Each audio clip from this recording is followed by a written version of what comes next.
Why did the United States attack Libya, Iraq, Afghanistan, and Yemen? Why are U.S. operatives helping to destabilize Syria? And why is the United States government so intent on taking down Iran, in spite of the fact that Iran has not attacked any country since 1798? And what's next? What are we headed for? When you look at the current trajectory that we're on, it doesn't make any sense at all if you evaluate it based on what we're taught in school.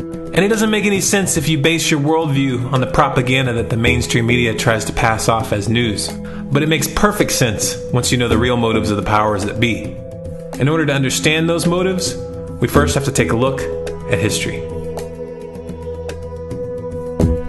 In 1945, the Bretton Woods Agreement established the dollar as the world reserve currency, which meant that international commodities were priced in dollars. The agreement, which gave the United States a distinct financial advantage, was made under the condition that those dollars would remain redeemable for gold at a consistent rate of $35 per ounce. The United States promised not to print very much money, but this was on the honor system, because the Federal Reserve refused to allow any audits or supervision of its printing presses. In the years leading up to 1970, expenditures in the Vietnam War made it clear to many countries that the U.S. was printing far more money than it had in gold. And in response, they began to ask for their gold back. This, of course, set off a rapid decline in the value of the dollar. The situation climaxed in 1971 when France attempted to withdraw its gold and Nixon refused. On August 15th, he made the following announcement. I have directed the Secretary of the Treasury to take the action necessary to defend the dollar against the speculators. I have directed Secretary Connally to suspend temporarily the convertibility of the dollar into gold or other reserve assets, except in amounts and conditions determined to be in the interest of monetary stability and in the best interest of the United States. This was obviously not a temporary suspension, as he claimed, but rather a permanent default. And for the rest of the world who had entrusted the United States with their gold, it was outright theft. In 1973, President Nixon asked King Faisal of Saudi Arabia to accept only U.S. dollars as payment for oil and to invest any excess profits in U.S. Treasury bonds, notes, and bills. In return, Nixon offered military protection for Saudi oil fields. The same offer was extended to each of the world's key oil-producing countries, and by 1975, every member of OPEC had agreed to only sell their oil in U.S. dollars. The act of moving the dollar off of gold and tying it to foreign oil instantly forced every oil-importing country in the world to start maintaining a constant supply of Federal Reserve paper. And in order to get that paper, they would have to send real physical goods to America. This was the birth of the petrodollar. Paper went out, everything America needed came in, and the United States got very, very rich as a result. It was the largest financial con in recorded history.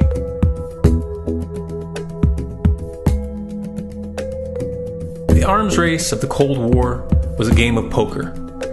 Military expenditures were the chips, and the U.S. had an endless supply of chips. With the petrodollar under its belt, it was able to raise the stakes higher and higher, outspending every other country on the planet, until eventually U.S. military expenditures surpassed that of all other nations in the world combined. The Soviet Union never had a chance. The collapse of the communist bloc in 1991 removed the last counterbalance to American military might. The United States was now an undisputed superpower with no rival. Many hoped that this would mark the beginning of a new era of peace and stability. Unfortunately, there were those in high places who had other ideas. Within that same year, the U.S. invaded Iraq in the first Gulf War. And after crushing the Iraqi military and destroying their infrastructure, including water purification plants and hospitals, crippling sanctions were imposed which prevented that infrastructure from being rebuilt. These sanctions, which were initiated by Bush Sr. and sustained throughout the entire Clinton administration, lasted for over a decade and were estimated to have killed over 500,000 children. The Clinton administration was fully aware of these figures. We have heard that 500,000 children have died. I mean, that's more children than died in Hiroshima. And you know, is the price worth it? I think this is a very hard choice, but we think the price is worth it. Miss Albright, what exactly was it that was worth killing 500,000 kids for? In November of 2000, Iraq began selling its oil exclusively in euros. This was a direct attack on the dollar and on U.S. financial dominance, and it wasn't going to be tolerated. In response, the U.S. government, with the assistance of the mainstream media, began to build up a massive propaganda campaign claiming that Iraq had weapons of mass destruction and was planning to use them. In 2003, the U.S. invaded, and once they had control of the country, oil sales were immediately switched back to dollars. This is particularly notable due to the fact that switching back to the dollar meant a 15 to 20% loss in revenue due to the euro's higher value.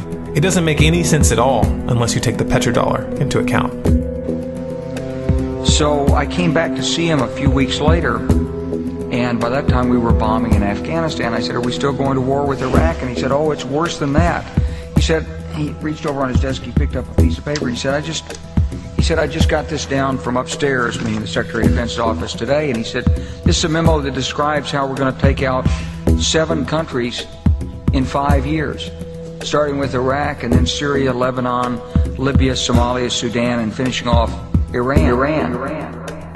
Let's take a look at the events of the past decade and see if you see a pattern.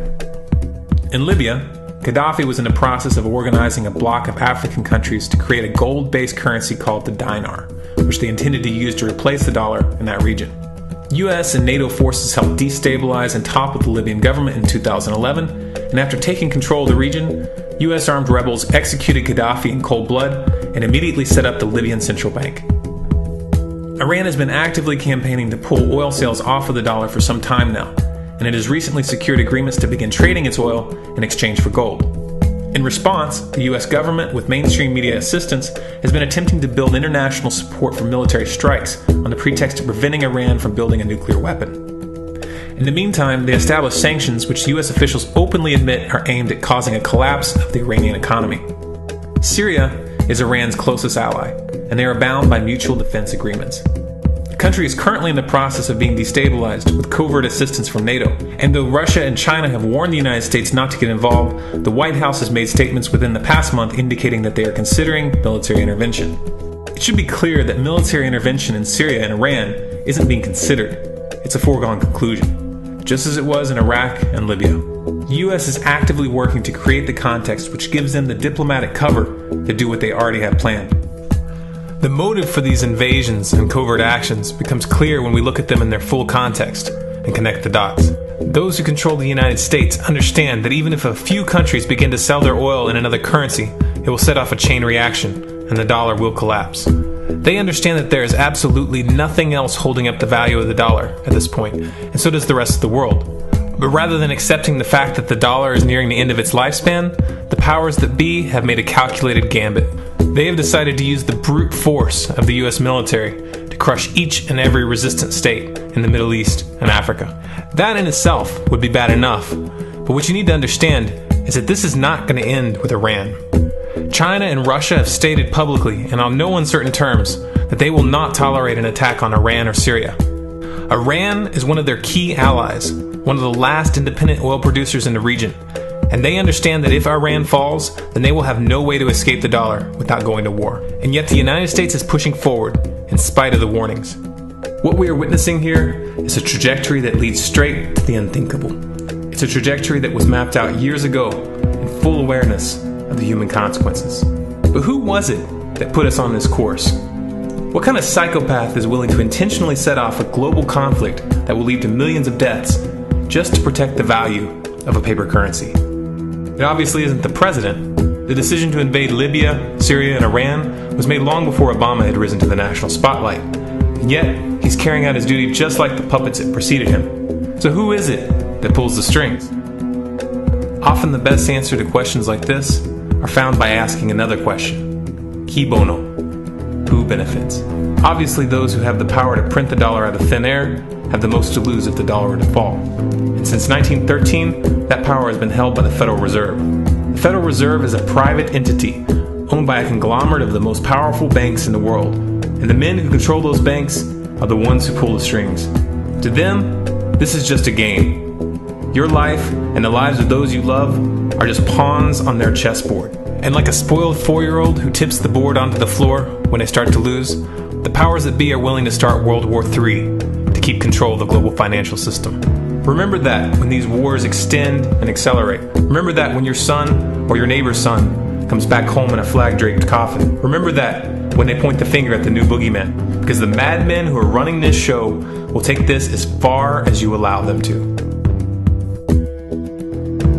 So how much time do we have left? It's a question I hear constantly, but it's the wrong question. Asking how much time we have left is a passive posture. It's the attitude of a prisoner who's waiting to be taken out to a ditch and shot in the back of the head. What are our chances? Can we change course? Also the wrong question. The odds don't matter anymore. If you understand what we're facing, then you have a moral responsibility to do everything in your power to alter the course that we're on, regardless of the odds. It's only when you stop basing your involvement on the chances of success that success actually becomes possible. To strip the ill-begotten power from the financial elites and to bring these criminal cartels to justice will require nothing less than a revolution. The government is not going to save us. The government is completely infiltrated and corrupt to the core. Looking to them for a solution at this point is utterly naive. There are 3 stages of revolution, and they are sequential. Stage 1 is already underway. Stage 1 is the ideological resistance. In this stage, we have to actively work to wake up as many people as possible about what is happening and the direction we're headed. All revolutions originate from a shift in the mindset of the population, and no other meaningful resistance is possible without it. Success in this stage of the game can be measured by the contagion of ideas. When an idea reaches critical mass, it begins to spread on its own and seeps into all levels of society. In order to achieve that contagion, we need more people in this fight. We need more people speaking out, making videos, writing articles, getting this information onto the national and international stage. And we especially need to reach the police and the military. Stage 2 is civil disobedience, also known as nonviolent resistance. In this stage, you put your money where your mouth is, or more accurately, you withhold your money and your obedience from the government, and you do everything in your power to bring the gears of the state to a halt. Practiced in mass, this method alone is often enough to bring a regime to its knees. However, if you fail at this stage, Stage 3 is inevitable. Stage 3 is direct physical resistance. Direct physical resistance is the last resort, and it should be avoided and delayed as long as possible, and it should only be invoked after all other options have been thoroughly exhausted. There are those who talk tough and claim that they will resist when the time comes, but what those people fail to realize is that if you are inactive during the first 2 stages and save your efforts for the last resistance, then you will fail. When the Nazis were moving door to door, dragging people out of their homes in Germany, that was the time to fight back physically. But due to the lack of ideological resistance and civil disobedience leading up to that moment, even an armed uprising would have likely failed at that point. An armed uprising can only succeed if the people have established an attitude of active resistance. And active resistance is only possible after their minds have broken free from the mainstream propaganda. If you want to fight back, it's now or never. You're not going to get another chance, and the stakes are far higher than they were in Nazi Germany.